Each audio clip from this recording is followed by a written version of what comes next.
Commander Vexthol's mandibles clicked with amusement as he reviewed the latest intelligence reports from the Outer Rim territories. The holographic display showed a small blue-green world orbiting a yellow star, populated by a species that called themselves humans. According to the data, these creatures had barely achieved interstellar travel and possessed primitive weapons technology. Another hunting ground opens for the Kethmori Empire, Vexthul announced to his bridge crew. The massive alien commander stood nearly 3 meters tall, his exoskeleton gleaming under the ship's crimson lighting. His species had dominated this galaxy for over 2 millennia, turning countless worlds into hunting preserves and their inhabitants into prized trophies. The bridge erupted in chittering laughter from his crew.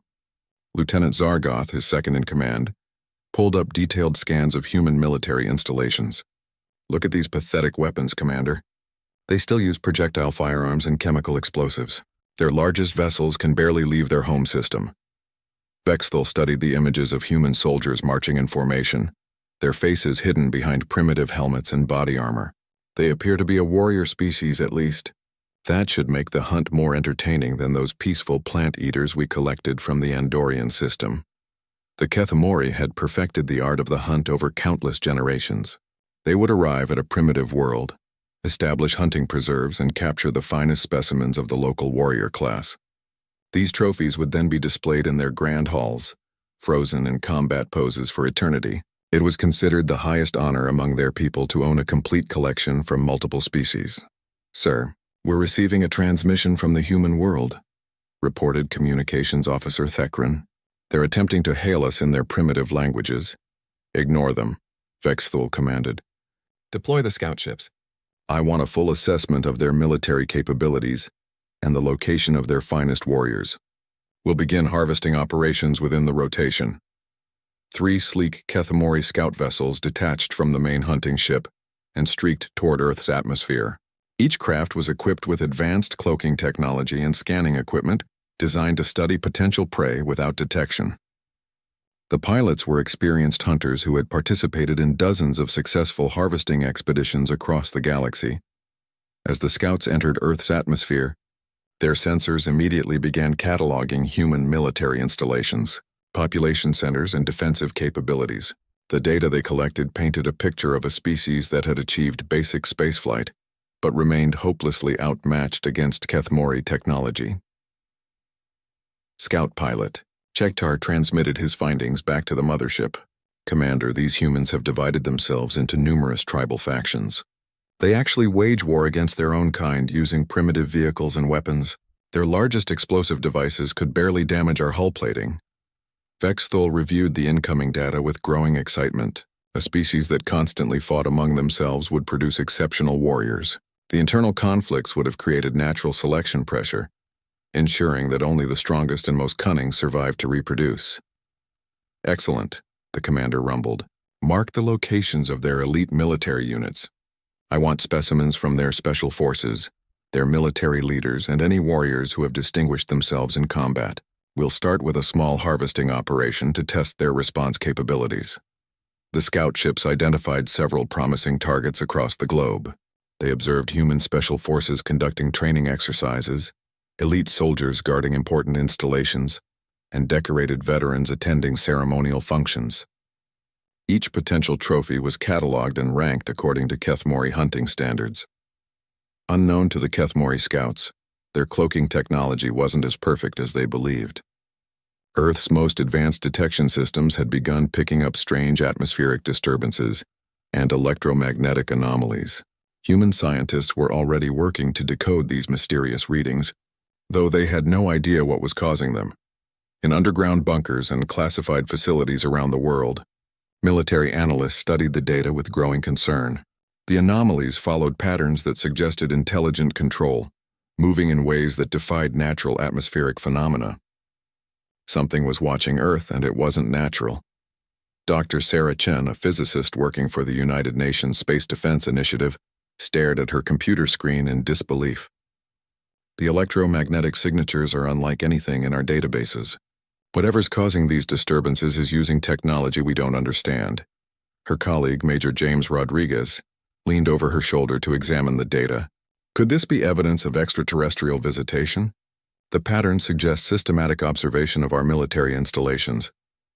If something is out there studying us, Dr. Chen replied grimly, we need to assume it's not friendly. These scan patterns look like what we'd use if we were planning some kind of operation. Meanwhile, aboard the Kethmori hunting vessel, Commander Vexthul was finalizing his harvesting strategy.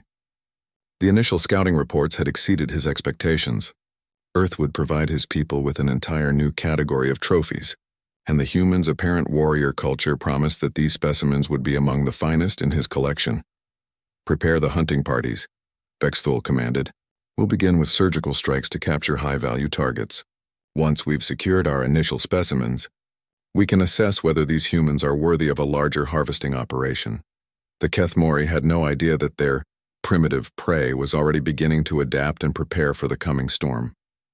Humanity's greatest strength had always been its ability to unite against external threats, and the mysterious visitors were about to discover exactly what that meant.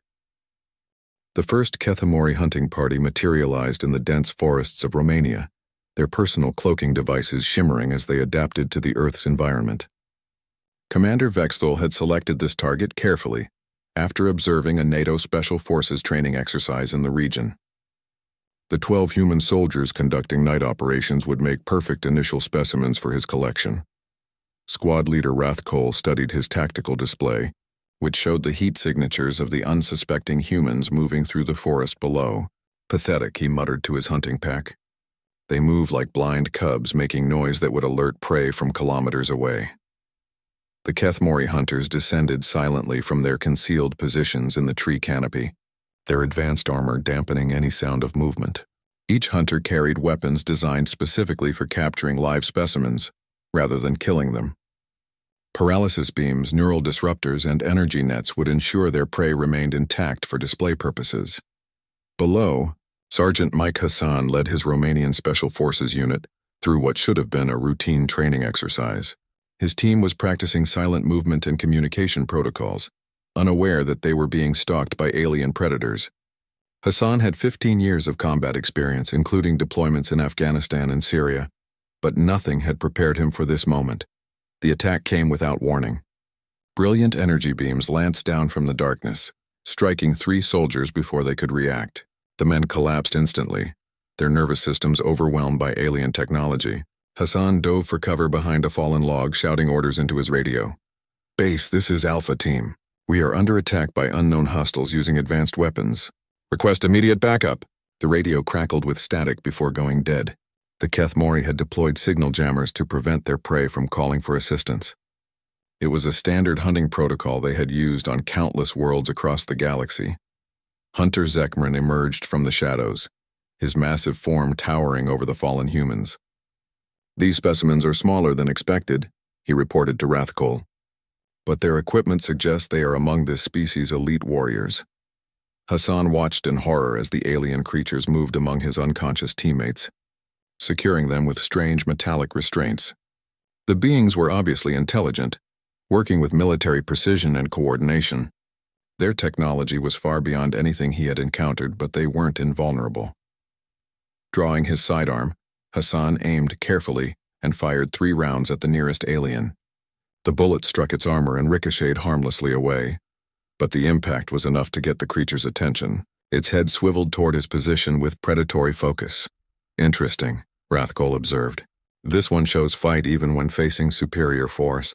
Mark him for priority capture. He will make an excellent centerpiece for the commander's personal collection. 2 more hunters flanked Hassan's position, while a third advanced directly toward him. The sergeant had trained for asymmetric warfare his entire career, but facing technologically superior aliens in the middle of a Romanian forest had never been covered in any manual.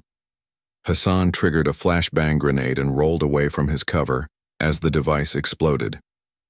The intense light and sound had no visible effect on the aliens, but it bought him precious seconds to reach his teammate's position. Corporal Andrei Popescu was stirring back to consciousness, shaking off the effects of the alien weapon. "Serge, what's happening?" Popescu mumbled, struggling to focus his eyes.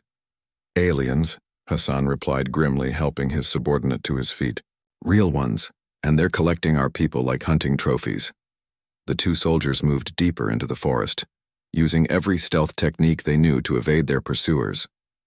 Behind them, the Kethmori hunters followed with casual confidence. Their thermal sensors tracked every movement, and their superior speed and agility made escape virtually impossible. But Hassan wasn't trying to escape. He was leading the aliens toward a predetermined rally point where his team had cached additional equipment. If these creatures wanted to hunt humans, they were about to learn that humans were very good at turning predators into prey. The cache contained anti-tank weapons, additional ammunition, and most importantly, emergency beacons that broadcast on military frequencies the aliens couldn't jam. Hassan activated every beacon simultaneously, while Popescu prepared a rocket-propelled grenade launcher. "If we're going down," Hassan muttered, "we're taking some of these bastards with us." The lead Kethmori hunter rounded a massive oak tree just as Popescu fired the RPG. The explosive warhead detonated against the alien's energy shield, creating a brilliant flash of light and a concussion that knocked both humans backward. When the smoke cleared, the alien was still standing, but its shield generator was sparking and damaged. For the first time since beginning the hunt, Rathkol felt something resembling concern. These humans were proving more resourceful than expected. Their primitive weapons couldn't penetrate Kethmori armor, but they were causing system malfunctions and equipment damage. "Squad leader," one of his hunters reported, "I'm detecting multiple electromagnetic signatures approaching our position. The humans have summoned reinforcements." Through the forest came the sound of helicopter rotors and vehicle engines. The emergency beacons had done their job, alerting every NATO unit in the region that something catastrophic was happening in the Romanian wilderness.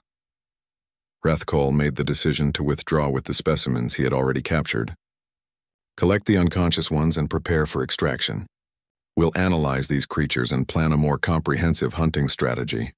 As the Kethmori began to retreat with their human captives, Hassan and Popescu continued their running battle through the forest. They had saved themselves and one other team member, but 3 good soldiers had been taken by the aliens. More importantly, they had proven that the invaders were not invincible. Their technology was superior, but it had limitations. Hassan made mental notes of everything he observed, knowing that this information might be crucial for humanity's survival. When the rescue helicopters finally arrived, they found a story that would change everything. First contact with an alien species had occurred, and it hadn't been peaceful. The war for humanity's freedom had begun, and no one knew how it would end. Commander Vexthul was becoming increasingly frustrated with his hunting expedition. What should have been a simple harvesting operation was proving more complex than any previous campaign. The humans were adapting their tactics with alarming speed, making each subsequent hunt more difficult than the last. "Report," he demanded from squad leader Rathkol, who had just returned from a failed attempt to capture Australian SAS operators in the outback. "They were expecting us, Commander," Rathkol admitted reluctantly. "The humans had prepared ambush positions with primitive explosive devices that damaged our equipment. 2 hunters required medical attention, and we captured no specimens." This was the 3rd failed hunting expedition in as many days. The humans were no longer responding like typical prey species. Instead of scattering in terror, they were studying their attackers and developing countermeasures with remarkable efficiency. On Earth, the global response had evolved into a sophisticated early warning network. Military satellites monitored orbital positions for any changes in the alien vessel's location. Ground-based radar installations tracked atmospheric disturbances that might indicate cloaked alien craft entering the atmosphere. Most importantly, pattern analysis had revealed the aliens' preferred hunting strategies. Major Rodriguez, now serving as liaison to the International Xenodefense Coalition, briefed the assembled military commanders on the latest intelligence. They prefer isolated targets engaged in training exercises or ceremonial functions. They avoid heavily populated areas and seem to be focused on capturing our most elite personnel, rather than causing mass casualties. General Morrison studied the tactical displays showing predicted hunting zones. "They're treating this like a safari, not a war. That arrogance might be their weakness." The prediction proved accurate when Kethmori scouts were detected approaching a Canadian Special Forces training facility in the Arctic. This time, however, the humans were ready. Captain Sarah Mitchell led Echo Company of the Joint Task Force 2 through what appeared to be a routine winter warfare exercise. Her soldiers moved across the frozen landscape with practiced efficiency. But hidden beneath the snow were sophisticated detection grids and improvised defensive positions. When the first alien hunter materialized behind Private Johnson, Mitchell was ready. "Contact! Execute Firefly Protocol." The entire training area erupted with electromagnetic pulse charges and industrial-grade spotlights. The alien's cloaking device failed in a cascade of sparks, revealing its true position to every human in the area. Suddenly faced with an organized defense instead of confused prey, the creature hesitated for the first time in its hunting career. That moment of hesitation cost it dearly. Johnson, trained in the new anti-alien combat techniques, activated a device that generated a localized electromagnetic field. The alien's armor began malfunctioning, its weapon system cycling offline one by one. "Target compromised," Mitchell shouted. "Converge and capture!" The humans swarmed the disabled alien with nets made from copper wire and restraining devices designed specifically for their unique physiology. For the first time since arriving at Earth, a Kethmori hunter found itself being hunted. Aboard the alien vessel, alarms began sounding as squad leader Rathkole's biological monitors showed signs of extreme distress. "Commander," Science Officer Morthek reported in alarm. "Rathkole's vital signs indicate he's been captured by the humans." Vexthol's mandibles clicked in disbelief. In over 2 centuries of hunting across the galaxy, no Kethmori warrior had ever been taken alive by their prey. The concept was so foreign to their experience that their protocols contained no procedures for rescue operations. "Dispatch all available hunters," Vexthul commanded. "Retrieve Rathkole immediately and eliminate any humans who have seen him." The response was swift and overwhelming. 20 Kethmori warriors descended on the Canadian training facility, with full combat equipment rather than hunting gear. They were no longer capturing trophies. They were fighting a war. Captain Mitchell had anticipated this escalation. Her forces had withdrawn to prepared positions in an abandoned mining complex, taking their captured alien with them. The facility had been rigged with explosives, electromagnetic pulse devices, and every improvised weapon Earth scientist could devise in 3 days of frantic preparation. The battle that followed became known as the Yukon Gambit. Human forces, vastly outgunned but fighting on familiar terrain with prepared positions, managed to hold off the alien assault for 6 hours while broadcasting real-time intelligence about enemy tactics and capabilities to military units worldwide. The captured Kethmori warrior, conscious now and secured in an electromagnetic containment cell, found itself being interrogated by human intelligence specialists. Dr. Chen led the questioning, using translation software developed from audio recordings of alien communications. "Your species hunts other intelligent beings for sport," she stated through the translation device.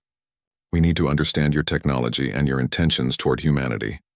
Rathkole remained silent, bound by warrior codes that prohibited cooperating with prey species. However, his very presence provided Earth scientists with invaluable biological and technological data. His armor, weapons, and equipment were being analyzed by research teams around the world. The siege of the mining facility ended when Captain Mitchell made the ultimate sacrifice. As Kethmori forces breached the final defensive perimeter, she activated the facility's self-destruct sequence. The explosion killed 12 alien warriors along with Echo Company, but it sent an unmistakable message to the Kethmori Empire. Humanity would not submit to being hunted.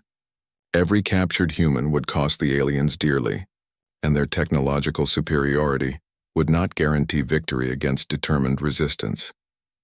Commander Vexthul stared at the tactical reports in stunned silence. He had lost nearly half his hunting force in a single engagement, and the humans still held one of his warriors prisoner. The prey species was proving far more dangerous than any previous target the Kethmori had encountered.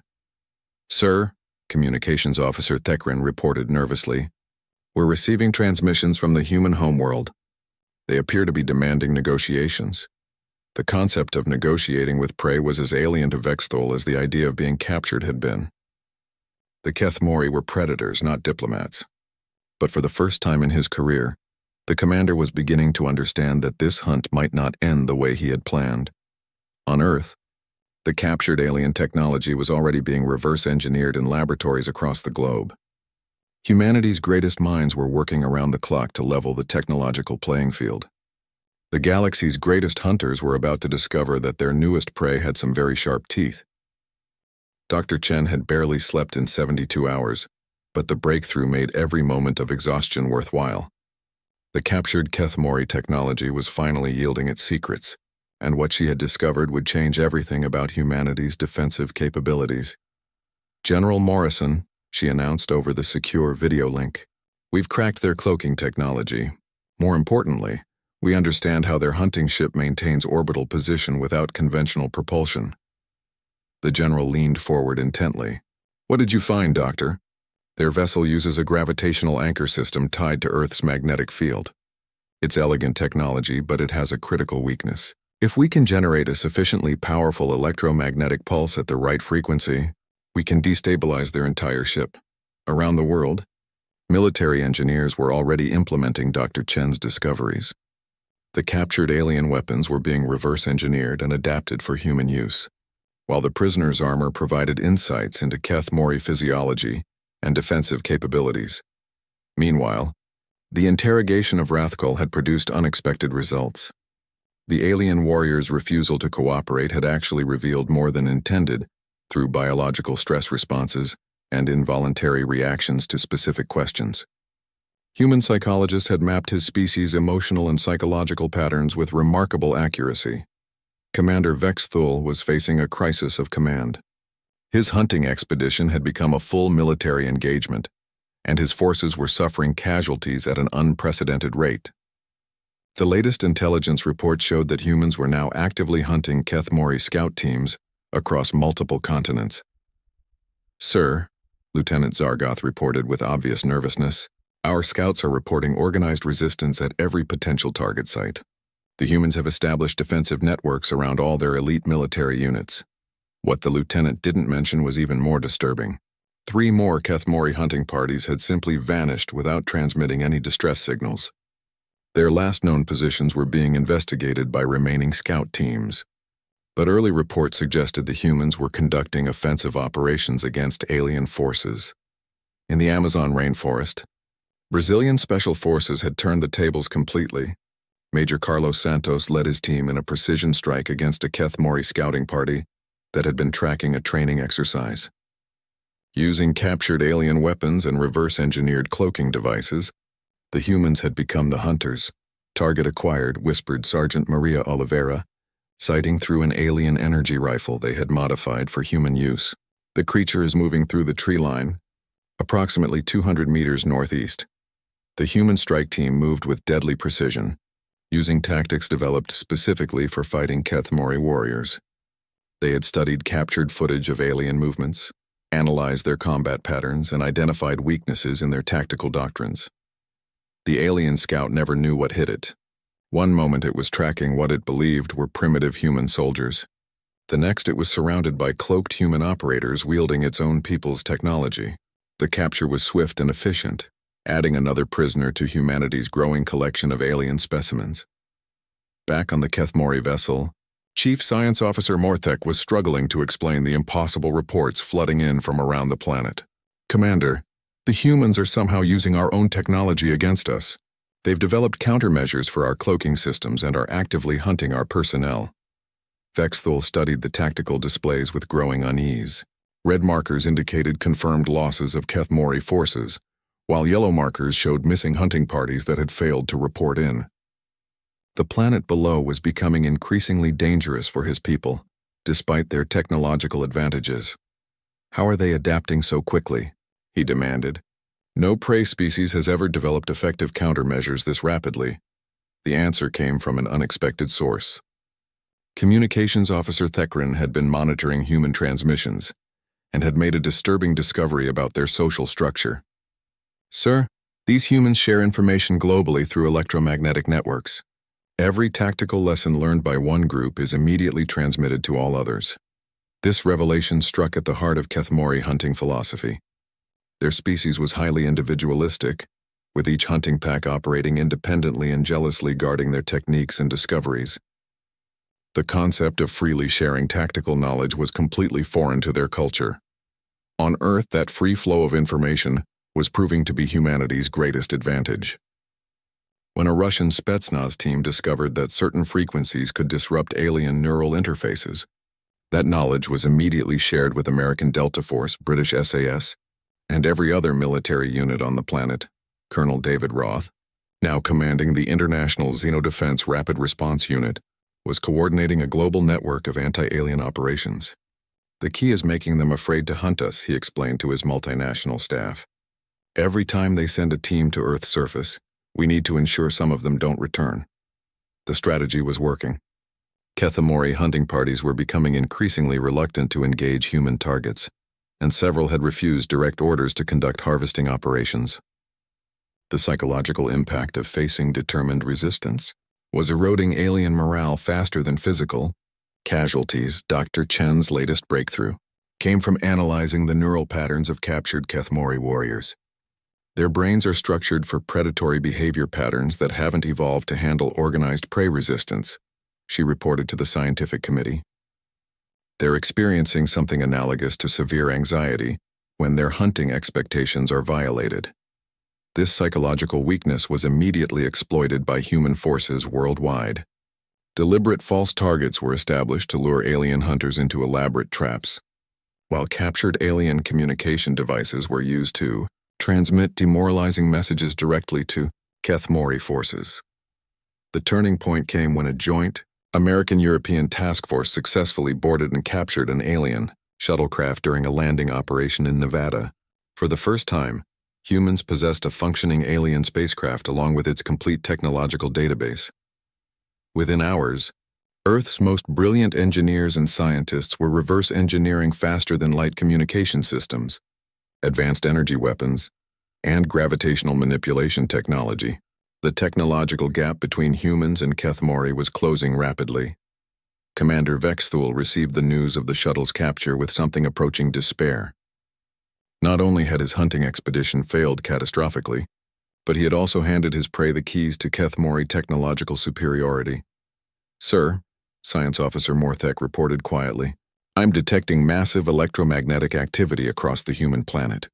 They're building something large using our own technology." The commander's worst fears were about to be realized. Humanity wasn't just defending against alien hunters anymore. They were preparing to take the hunt to the stars themselves. The orbital bombardment systems of 12 nations fired simultaneously, their combined electromagnetic pulse creating a focused beam of energy that struck the Kethemori hunting vessel like the fist of an angry god. Commander Vexthul watched in horror as his ship's gravitational anchors failed catastrophically, sending the massive vessel tumbling toward Earth's atmosphere. "Emergency protocols," he bellowed over the screaming alarms. "All hands to emergency stations. Prepare for atmospheric entry." But the humans had planned this assault with meticulous precision. As the alien ship fell from orbit, launch facilities across the planet fired modified ballistic missiles loaded with electromagnetic pulse warheads. Each explosion further damaged the vessel's control systems, ensuring that any emergency landing would be far from gentle. General Morrison watched the engagement from the Pentagon's war room, surrounded by officers from a dozen different nations. "Phase 1 is complete," she announced. "The hunting vessel is coming down in the Pacific, approximately 800 kilometers west of California. All naval units are moving to intercept." The largest international naval task force in human history was converging on the crash site. Aircraft carriers, submarines, destroyers, and support vessels from every major maritime power had been positioned to ensure that no alien survivor would escape to report back to their empire. Aboard the plummeting Kethemori vessel, chaos reigned as the crew struggled to maintain life support and emergency systems. The ship that had once seemed invincible was now a crippled hulk falling toward an ocean that might as well be an alien world to its inhabitants. "Sir," Lieutenant Zargoth called out over the noise of failing systems, "I'm detecting human vessels surrounding our projected impact site." "They're preparing to board us." Vexthul's mandibles clicked in grim amusement. The prey had become the hunters, and his proud crew was about to experience what countless other species had suffered at Kethemori hands. The irony was not lost on him, though he found no humor in the situation. The ship struck the Pacific Ocean with tremendous force, sending massive waves radiating outward from the impact site. Emergency systems automatically sealed hull breaches and activated underwater operation protocols. but the vessel was crippled beyond repair. Within minutes, human divers were attaching cutting charges to the ship's hull, while surface vessels established a security perimeter. The same species that had been hunted, like animals just weeks earlier, was now conducting a precision assault on their former predators. Captain Jake Morrison of the USS Leviathan coordinated the boarding operation from his submarine's command center. "Remember, we need prisoners for intelligence purposes, but don't take any unnecessary risks. These aliens have been treating our people like hunting trophies. It's time to return the favor." The first human boarding parties entered the alien vessel through hull breaches created by shaped charges. They moved through corridors designed for beings nearly twice their height, using captured alien weapons and reverse-engineered technology to maintain tactical superiority. Commander Vexthol made his last stand in the ship's central trophy hall, surrounded by the preserved remains of hundreds of alien species he had collected over his hunting career. The irony was overwhelming as human soldiers advanced through displays of his previous victories. "You were magnificent hunters," Sergeant Hassan said as he entered the trophy hall, his weapon trained on the alien commander. The same man who had barely escaped the first hunting party in Romania was now leading the capture operation. Against the alien's supreme leader, Vexthol studied the human soldiers with something resembling respect. "You adapted faster than any species we have encountered. Your coordination and information-sharing capabilities are unprecedented." "We're social creatures," Hassan replied. "When you hunt one of us, you hunt all of us.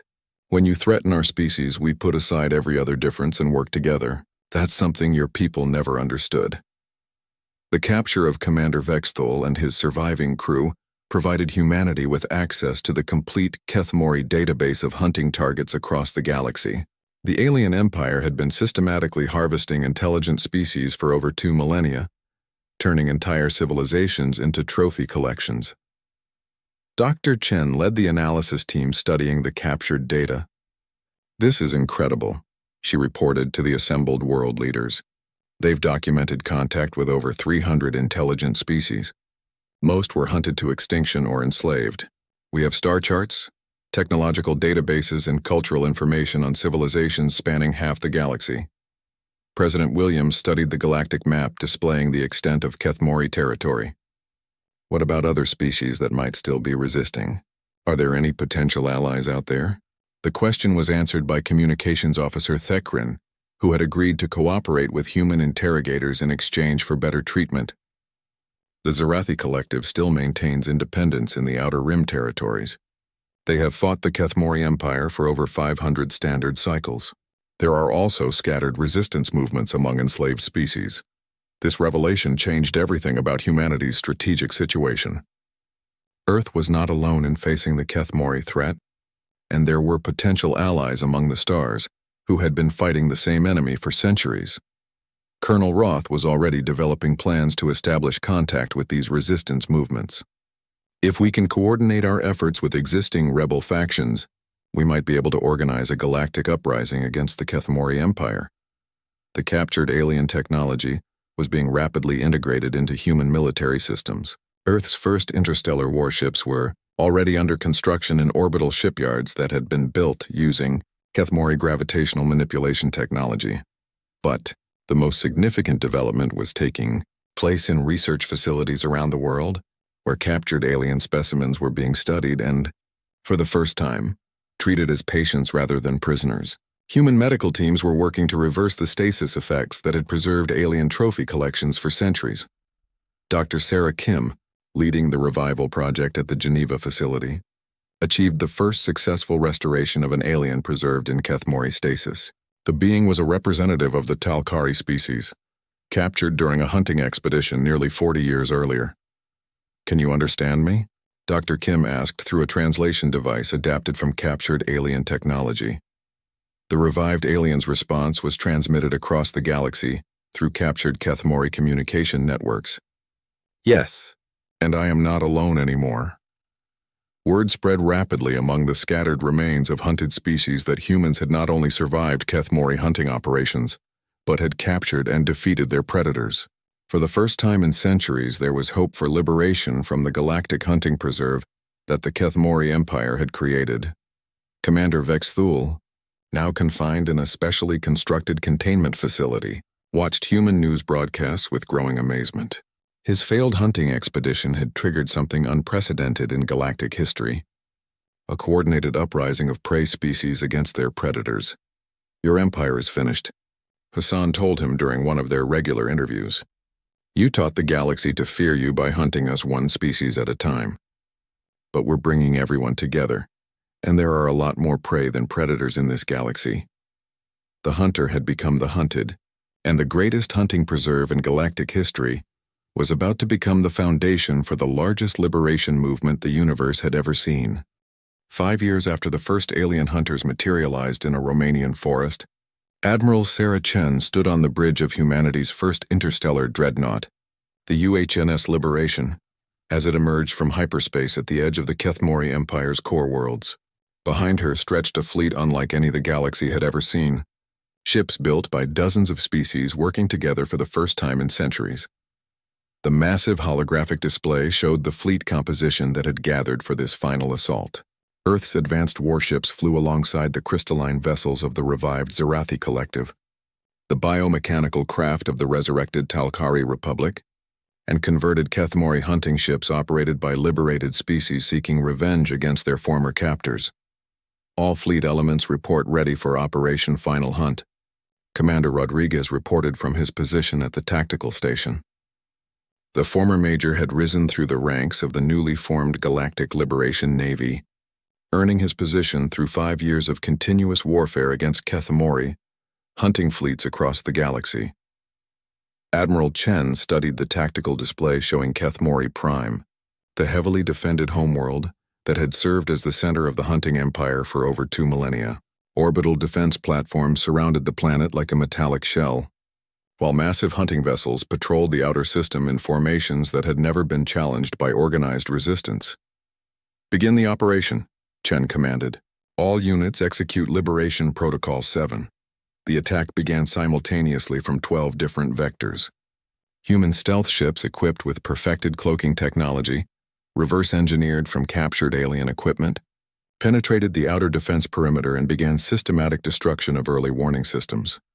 Zarathi siege platforms, their crystal hulls channeling energy weapons that could crack planets, engaged the massive orbital defense stations in devastating exchanges of fire. The space around Kethmori Prime lit up with explosions as defensive systems that had stood unchallenged for centuries finally faced an enemy that could match their firepower.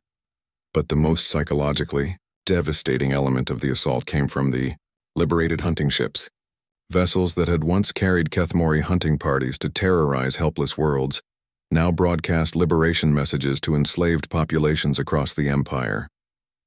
The symbol of oppression had become the herald of freedom. On Kethmori Prime, Supreme Hunting Master Grakthul watched the impossible battle unfolding in his planet's orbit, with something approaching disbelief. In the 5 years since the failed hunting expedition to Earth, his empire had faced constant rebellions, technological theft, and coordinated attacks by species that should have been extinct. How did it come to this? He demanded of his assembled war council. "We ruled this galaxy for 2,000 cycles. How can primitive prey species challenge the greatest hunters in the universe?" The answer came from an unexpected source. Former Commander Vexthul, released from human custody as part of a prisoner exchange agreement, entered the chamber wearing the scars of his defeat both literally and figuratively. His capture had become legendary among resistance movements across the galaxy. "We underestimated them, Supreme Master," Vexthul said quietly. "The humans possess something our species has never understood: the ability to unite completely in the face of external threats. When we hunted them, we thought we were collecting individual trophies. Instead, we were creating an enemy that would stop at nothing to free every enslaved species in the galaxy." The truth of his words was being demonstrated in the space battle raging overhead. Human coordination centers were directing traffic for the largest military fleet in galactic history, with real-time communication linking thousands of ships from dozens of different species. The same information-sharing capabilities that had allowed Earth to resist Kethmori. Hunting parties were now coordinating a galactic war of liberation. Admiral Chen received updates from liberation fleets across the Empire as simultaneous attacks struck every major Kethmori stronghold. "Phase 2 is complete," she announced to her bridge crew. All primary hunting bases have been neutralized. We're receiving surrender offers from 17 separate Kethmori regional commanders. The war was ending faster than anyone had anticipated. Without their technological advantages and facing coordinated resistance for the first time in their history, the Kethmori Empire was collapsing across multiple fronts simultaneously.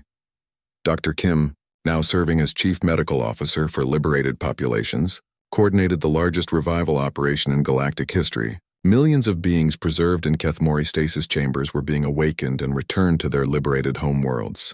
Species that had been considered extinct for centuries were reclaiming their place among the stars.